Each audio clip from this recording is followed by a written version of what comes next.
The Cask of Amontillado, written by Edgar Allan Poe, read by your master's voice. I'm dedicating this to Jay. 1,000 injuries of Fortunato I had borne as I best could, but when he ventured upon insult, I vowed revenge. You, who so well know the nature of my soul, will not suppose, however, that I gave utterance to a threat. At length, I would be avenged. This was a point definitively settled. But the very definitiveness with which it was resolved precluded the idea of risk. I must not only punish, but punish with impunity. A wrong is unredressed when retribution overtakes its redresser. It is equally unredressed when the avenger fails to make himself felt as such to him who has done the wrong. It must be understood that neither by word nor deed had I given Fortunato cause to doubt my goodwill.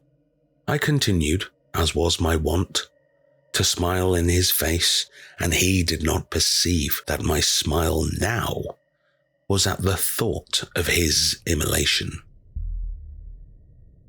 He had a weak point, this Fortunato, although in other regards he was a man to be respected and even feared. He prided himself on his connoisseurship of wine. Few Italians have the true virtuoso spirit. For the most part, their enthusiasm is adopted to suit the time and opportunity, to practice imposture upon the British and the Austrian millionaires. In painting and gemmery, Fortunato, like his countrymen, was a quack, but in the matter of old wines, he was sincere. In this respect, I did not differ from him materially. I was skillful in the Italian vintages myself, and bought largely whenever I could.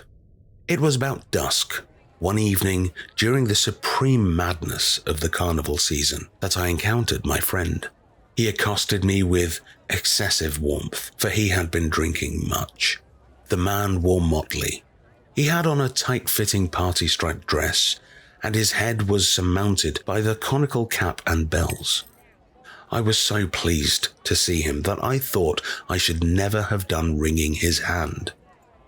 I said to him, "My dear Fortunato, you are luckily met. How remarkably well you are looking today. But I have received a pipe of what passes for Amontillado, and I have my doubts." "How?" he said. "Amontillado? A pipe? Impossible. And in the middle of the carnival?" "I have my doubts," I replied, "and I was silly enough to pay the full Amontillado price without consulting you in the matter. You were not to be found, and I was fearful of losing a bargain." "Amontillado? I have my doubts." "Amontillado? And I must satisfy them. Amontillado. As you are engaged, I'm on my way to Lucchesi. If anyone has a critical turn, it is he. He will tell me. Lucchesi cannot tell Amontillado from sherry. And yet some fools will have it that his taste is a match for your own. Come, let's go." "Whither?" "To your vaults." "My friend, no, I will not impose upon your good nature. I perceive you have engagements. Lucchesi, I have no engagement. Come." "My friend, no. It is not the engagement, but the severe cold with which I perceive you are afflicted. The vaults are insufferably damp. They are encrusted with nitre. Let us go, nevertheless. The cold is merely nothing. Amontillado, you have been imposed upon. And as for Lucchesi, he cannot distinguish sherry from Amontillado." Thus speaking, Fortunato possessed himself of my arm. Putting on a mask of black silk and drawing a roquelaure closed about my person, I suffered him to hurry me to my palazzo. There were no attendants at my home. They had absconded to make merry in honor of the time. I had told them that I should not return until the morning, and had given them explicit orders not to stir from the house. These orders were sufficient, I well knew, to ensure their immediate disappearance, one and all, as soon as my back was turned. I took from their sconces 2 flambeaux and, giving one to Fortunato, bowed him through several suites of rooms to the archway that led into the vaults. I passed down a long and winding staircase, requesting him to be cautious as he followed. We came at length to the foot of the descent and stood together on the damp ground of the catacombs of the Montresors. The gait of my friend was unsteady, and the bells upon his cap jingled as he strode. "The pipe," he said. "It is farther on," said I, "but observe the white web which gleams from the cavern walls." He turned towards me and looked into my eyes with 2 filmy orbs that distilled the rheum of intoxication. "Niter?" he asked at length. "Niter," I replied. "How long have you had that cough?" My poor friend found it impossible to reply for many minutes. "It is nothing," he said at last. "Come," I said with decision. "We will go back. Your health is precious. You are rich, respected, admired, beloved. You are happy, as once I was. You are a man to be missed. For me, it is no matter. We will go back. You will be ill. I cannot be responsible. Besides, there is Lucchesi." "Enough," he said. "The cough is mere nothing. It will not kill me. I shall not die of a cough." "True. True," I replied. "And, indeed, I had no intention of alarming you unnecessarily, but you should use proper caution. A draught of this Medoc will defend us from the damps." Here I knocked off the neck of a bottle which I drew from a long row of its fellows that lay upon the mould. "Drink," I said, presenting him with the wine. He raised it to his lips with a leer. He paused and nodded to me familiarly, while his bells jingled. "I drink," he said, "to the buried that repose around us, and I to your long life." He again took my arm, and we proceeded. "These vaults," he said, "are extensive." "The Montresors," I replied, "were a great and numerous family. I forget your arms." "A huge human foot d'or in a field azure. The foot crushes a serpent rampant whose fangs are embedded in the heel." "And the motto?" "Nemo me impugne lecessit." "Good," he said. The wine sparkled in his eyes, and the bells jingled. My own fancy grew warm with the Medoc. We had passed through walls of piled bones, with casks and puncheons intermingling into the inmost recesses of the catacombs. I paused again, and this time I made bold to seize Fortunato by the arm above the elbow. "The nitre," I said. "See, it increases.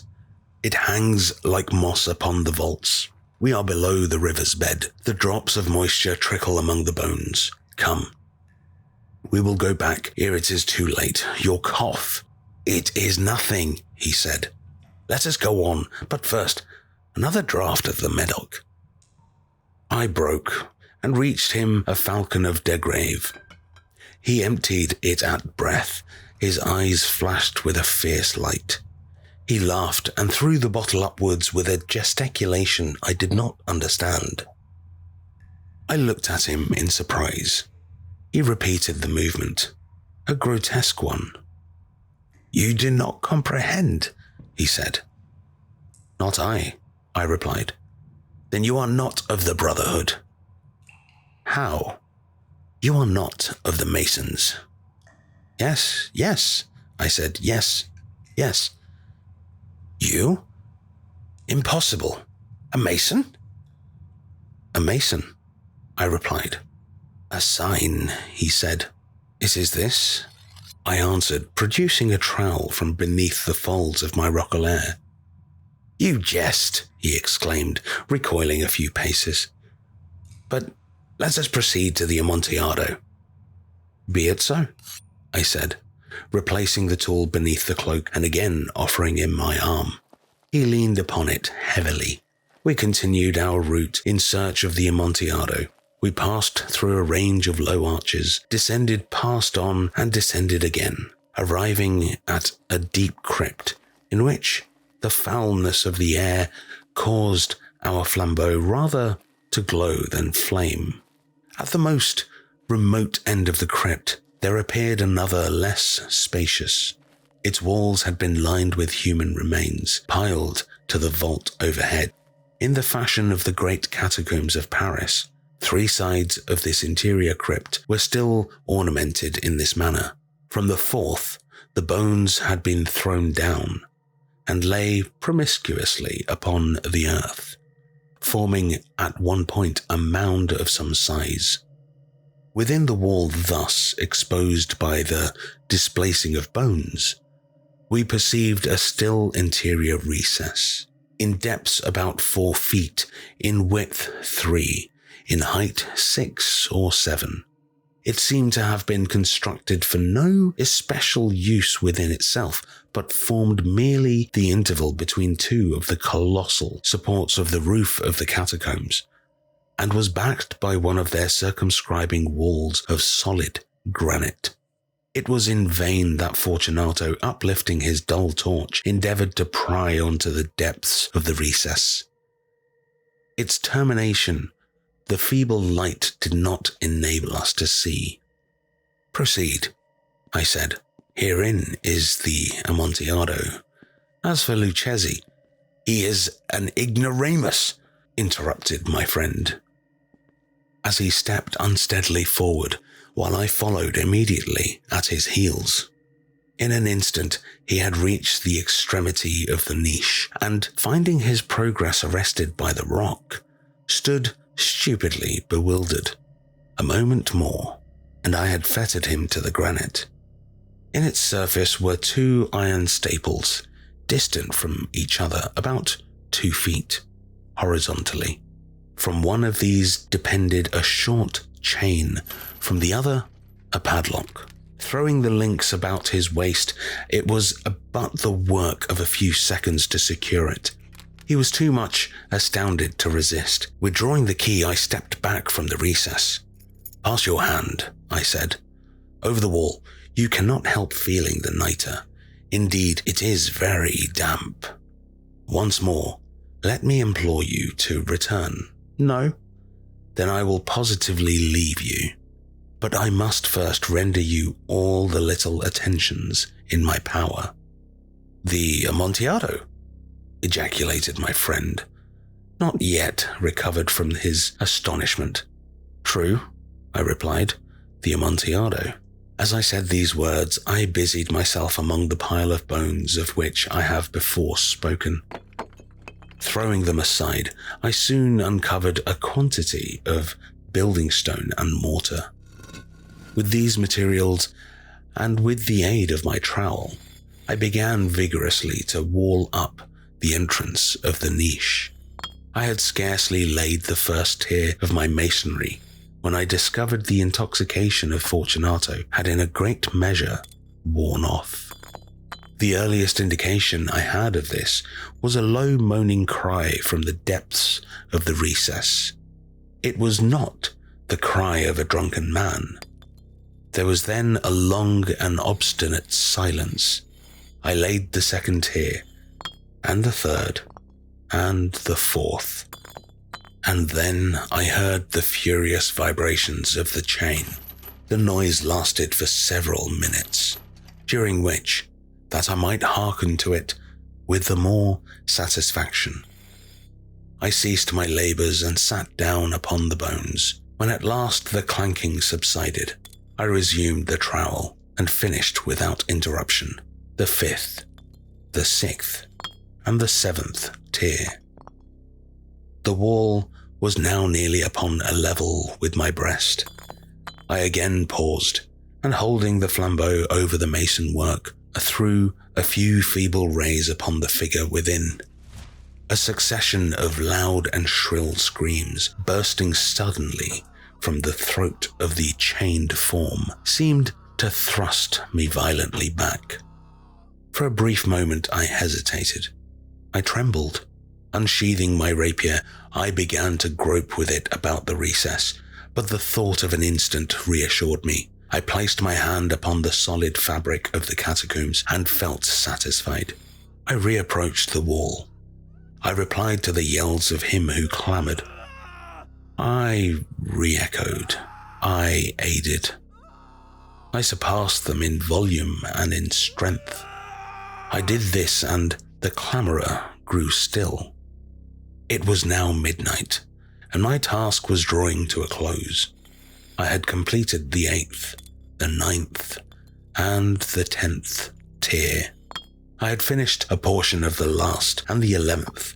There remained but a single stone to be fitted and plastered in. I struggled with its weight. I placed it partially in its destined position, but now there came from out the niche a low laugh that erected the hairs upon my head. It was succeeded by a sad voice, which I had difficulty in recognizing as that of the noble Fortunato. The voice said, "A very good joke indeed. An excellent jest. We will have many a rich laugh about this at the palazzo over our wine." "The Amontillado," I said. "Yes, the Amontillado. But is this not getting late? Will not they be waiting for us at the palazzo?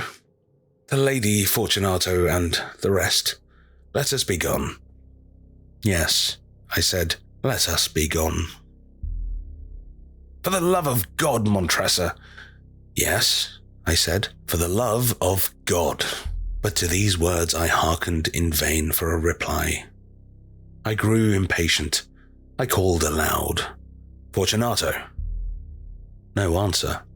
I called again, "Fortunato." No answer still. I thrust a torch through the remaining aperture and let it fall within. There came forth in return only a jingling of the bells. My heart grew sick on account of the dampness of the catacombs.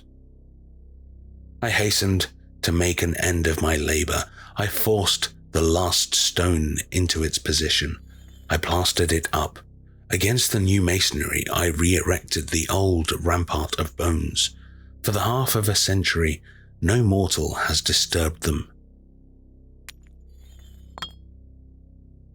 In pace requiescat.